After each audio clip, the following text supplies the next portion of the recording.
Oof, I've got something real juicy for you today. Let's get to it.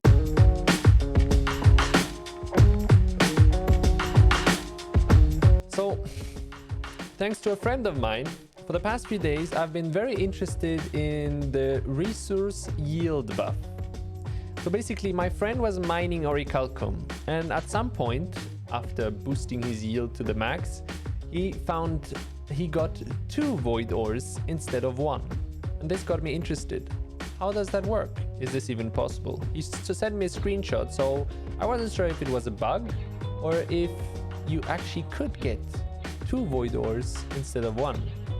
But if it does work, how does it work? What is the limit? Are the numbers lying again? Well, let's find out. First, I need to replicate what he did. But as most of you guys already know by now, mining for void ore is extremely time consuming. Not only do you have to have your mining at 175 and your luck boosted up to the heavens, you also still need about, I would say, 3 to 4 hours per void ore, depending on how lucky you are. So I needed to find another way to test this without wasting my time. And I found another way. And this other way to test this in a very consistent way are these bad boys. Bad boys, what you gonna do? What you gonna do when they come for you? These bad boys are elemental nodes. And elemental nodes drop 2 things. They drop essences and they drop a single piece of lodestone.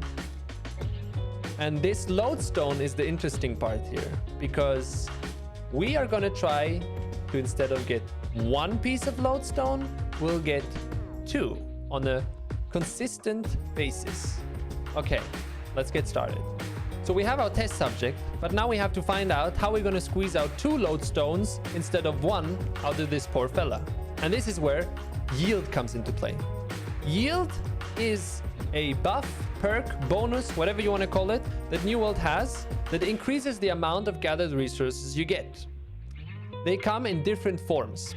There is the Windsworth Fort buff that gives 10% yield to the faction that controls it. There is the Territory faction control buff that gives 10% to the faction that controls that territory. This buff only works in that specific territory though. Then there's the powerful proficiency booster that you can craft at the engineering table that gives 15% yield. There is your tools that give up to 19% yield. Then there's the 250 attribute points buff that gives you 10% yield in a specific domain. For example, in this one, we're going to use the strength buff you get when you invest 250 points in strength. You get 10% mining yield. That means you get 10% more resources that you mine.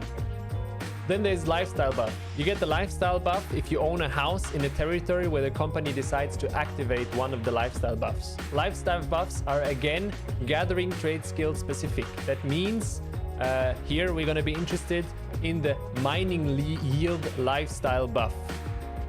This gives you 20% mining yield.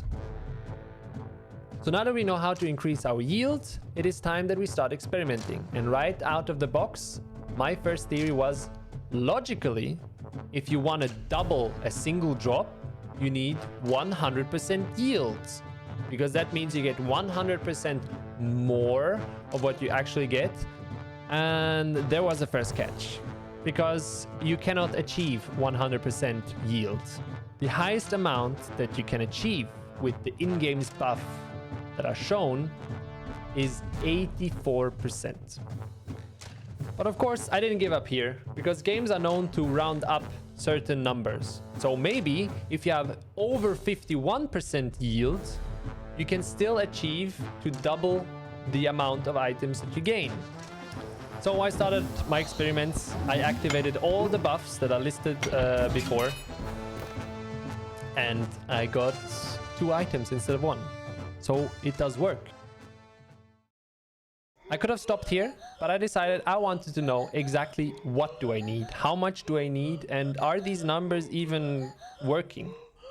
And I continued testing. I continued testing by deactivating certain buffs, like the proficiency booster.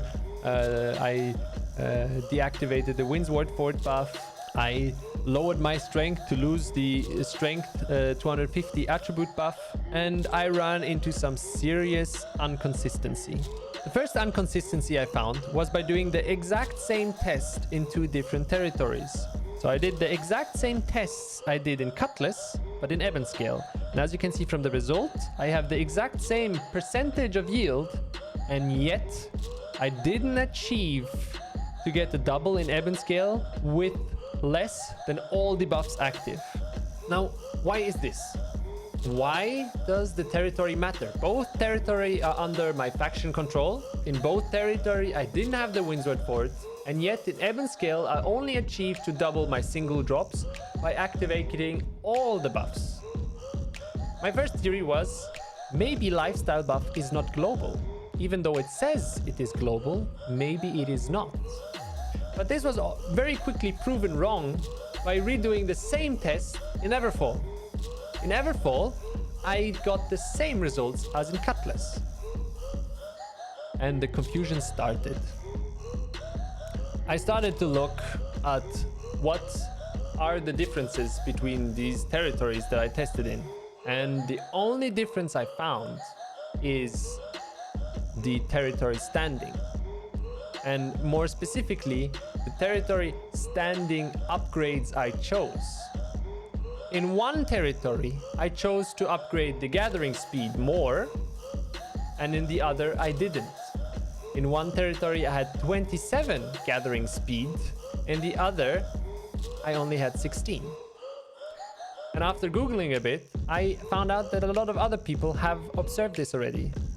Gathering speed buff doesn't buff your gathering speed, but actually buffs the gathering yield. And this changes everything. So from here on out, stuff kind of started to make sense. But I did notice something upon further testing, that the percentages shown are wrong. They either stack up differently or they just displayed wrongly. And I'm not good enough at math to figure this out, like the exact numbers. But I did, however, figure out which buffs are the most important ones and which are the less important ones. The most important yield buff was definitely the one coming from faction control, even though he is only displayed as 10%. As soon as I tried to replicate the double drop in a territory that was not owned by my faction, I could not. Even with all the other buffs active, it just didn't work. The second most important one was lifestyle. Lifestyle and proficiency booster. From my testings, they are both kind of on the same level. And the third most important one was attribute and Windsward Fort buffs. These actually weren't even needed if you had the rest. Okay, Floki. So what do I need to get 2 Void Ores? Huh? Well, it's complicated.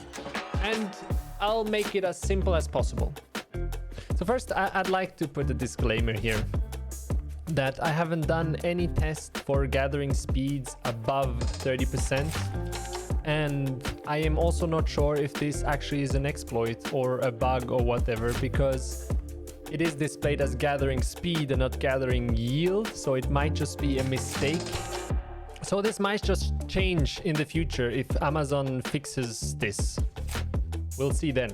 Anyways, with that out of the way, let's get to what do you need to achieve the double Void Ore or double anything drop. If you have a gathering speed of below 27%, you will need all the buffs. You'll need everything from A to Z to be able to double your drops. If you have a gathering speed of above 27%, then you can skip out on a few things. And I'm just gonna display what you can skip out on. So the perks you see on your screen right now are just the different type of loadouts you can have and succeed at doubling your drop. So as long as you have the same buff combinations as seen on screen right now, you will 100% of the time get 2 drops instead of 1. Of course, given that Eden Grove, Shattered Mountain and Great Cleave don't belong to the normal territories that you can claim and you can't upgrade your standing in those territories, means you cannot achieve the double drop in those 3 territories. So your best chance on getting void ore would actually be Ebon Scale Reach, because there is quite a lot of void ore around the Imperial Palace. Your best bet to double drop void ore would be there. Also, this works on everything else, not only void ore. If you kill a turkey while you have enough gathering yield, you'll get 2 turkeys instead of 1. Anyways, you get the idea. You get double the amount that you would usually get from gathering. And that's basically it. That's the end of this video. If you liked, enjoyed, or learned something new today, leave a like, please, and consider subscribing for more stuff like this. Hope to see you next time.